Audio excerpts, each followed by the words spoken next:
अधिकार अगर चाहिए तो सरकार बनाना पड़ेगा साथियों। और आप सबके सहयोग से पिछले 10 सालों से मैं संघर्ष कर रहा हूं और आप लोगों का भरपूर सहयोग मिला है और उसी के दम पर आज इस मुकाम तक हम लोग पहुंचे हुए हैं साथियों। नमस्कार, आप देख रहे हैं न्यूज इन्फॉर्मेशन में हूं आपके साथ नरोत्तम सिंह। बिहार में यात्राओं का दौर जारी है। नेता प्रतिपक्ष तेजस्वी यादव अपने दूसरे चरण के संवाद यात्रा पर निकलने वाले हैं। केंद्रीय मंत्री गिरिराज सिंह हिंदू स्वाभिमान यात्रा पर निकलने वाले हैं। लेकिन इस वक्त वीआईपी सुप्रीमो मुकेश सहनी यात्रा पर निकले हुए हैं। मुकेश सहनी अपने यात्रा के दौरान मुजफ्फरपुर पहुंचते हैं और वहां पर नीतीश कुमार और भारतीय जनता पार्टी पर खूब निशाना साधते हैं। मुजफ्फरपुर में निषाद संकल्प यात्रा के दौरान वीआईपी चीफ मुकेश सहनी ने कार्यकर्ताओं को संबोधित करते हुए दावा किया है कि बिहार में निषादों के बिना सरकार नहीं बनेगी। एक दशक पूर्व भी निषाद समाज को नहीं जानता था, न ही उसकी कोई पहचान थी, लेकिन आज वीआईपी पार्टी तथा निषाद विकास संघ के बलबूते निषाद समाज को एक नई पहचान मिली है। कोई भी बड़ी लड़ाई 1-2 दिन में नहीं जीती जाती है, इसके लिए संघर्ष करना पड़ता है। उन्होंने भारतीय जनता पार्टी पर हमला बोलते हुए कहा कि मौजूदा एनडीए की सरकार सामंतवादियों की सरकार है। वीआईपी चीफ मुकेश सहनी ने कहा कि आज एक भी निषाद का बेटे ऊंचे ओहदे तक नहीं पहुंच पा रहा। इसका कारण आरक्षण नहीं मिलना है।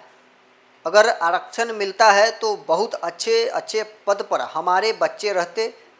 सहनी ने दावा किया है कि बिहार में जाति गणना के अनुसार निषाद दूसरी सबसे बड़ी जाति है। अब सरकार बनाने की बारी है। जनता का वोट जिसके पास है अब वही राजा बनेगा। बाबा साहेब ने हमें वो ताकत दी है कि हम अपने बलबूते सरकार भी बना सकते हैं और गिरा भी सकते हैं। अपने हक के लिए एकजुट होकर लड़ेंगे। क्या कुछ मुजफ्फरपुर में अपनी यात्रा के दौरान मुकेश सहनी भारतीय जनता पार्टी और नीतीश कुमार पर हमला बोल रहे हैं, क्या कुछ लोगों को संबोधित कर रहे हैं, छोड़ जाते हैं आपको इस वीडियो के साथ। अधिकार अगर चाहिए तो सरकार बनाना पड़ेगा साथियों। और आप सबके सहयोग से पिछले 10 सालों से मैं संघर्ष कर रहा हूं और आप लोगों का भरपूर सहयोग मिला है और उसी के दम पर आज इस मुकाम तक हम लोग पहुंचे हुए हैं साथियों। इस मुकाम तक पहुंचे हैं। कल तक ये निषाद समाज को कोई जानता नहीं था, पहचानता नहीं था। अगर पूरे बिहार में अगर थोड़ा बहुत अगर निषाद समाज को लोग जानते थे तो सिर्फ मुजफ्फरपुर जिला में ही लोग जानते थे। पूरे बिहार में लोग नहीं जानते थे कि निषाद समाज क्या चीज है। लेकिन आज पूरे बिहार ही नहीं पूरे देश में अगर जानने लगे हैं तो सिर्फ मुकेश सहनी का योगदान नहीं है साथियों, सिर्फ मुकेश सहनी का योगदान नहीं है। इस मुकाम तक आने के लिए पूरे बिहार का एक निषाद मजबूती से वीआईपी पार्टी और निषाद विकास संघ के साथ खड़ा हुआ। इसके दम पर आज हम यहाँ पे पहुंचे हैं साथियों, उसके दम पर पहुंचे हैं।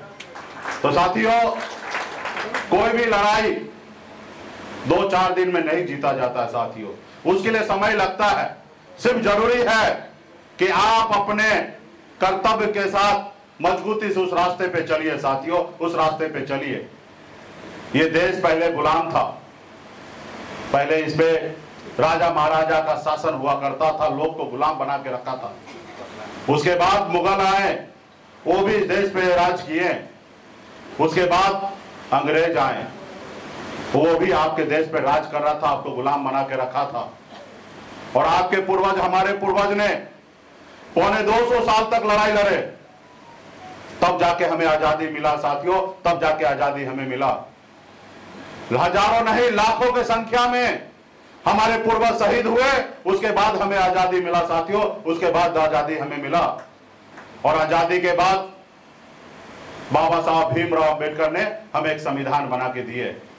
उन्होंने देखा कि पहले किस तरीके से गरीब पिछड़ा दलित को पशु समान समझते हैं, उनको गुलाम बना के रखते हैं। तो बाबा साहब ने कहा कि नहीं, ये लोकतंत्र में, इस देश में लोकतंत्र होना चाहिए।